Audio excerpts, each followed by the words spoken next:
民进党的总统参选人赖清德今仔举行头一场的国家希望工程发表会，公布伊竞选的政策。不过，郭文德伫咧新北的旧厝方逼出违建了后，赖清德伫新北市万里的旧厝也方逼出可能是违建。新北市政府到现场会勘了后表示，若准这间厝是伫咧民国70年进前就有，就会当认定是合法的。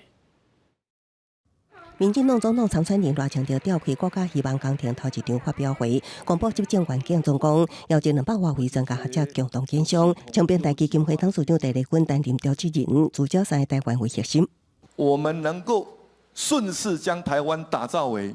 民主和平的台湾、创新繁荣的台湾，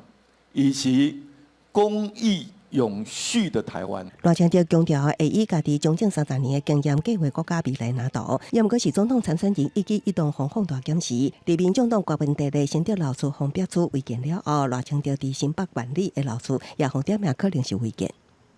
维安伫边仔驻守，这2栋连做伙的厝，倒边是赖清德的老厝，另外一边是亲戚的。最近和民众检举有违建记录，新北市车内已经派人到场勘查。那网友也搁并找地质投资系统指出，地无是矿业用地，未当起厝。也毋过经济部矿务局初步判断，这个所在已经无矿业用途，无违反相关法令。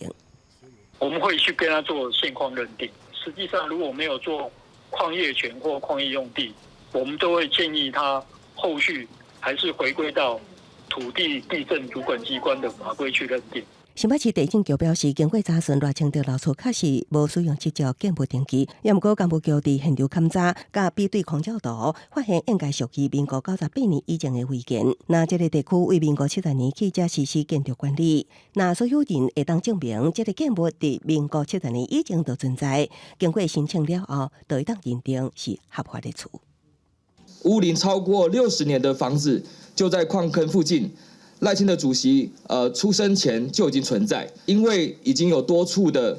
漏水的问题，所以呢在民国92年前后就来进行翻修。只要有任何的疑义，后续会全力来配合新北市政府相关的单位来认定处理。 传出赖清德伫民进党中常会结束进程，也提出法规向与会的中常委说明澄清，也毋过最后认定，有案爱等主管机关厘清。记者综合报道。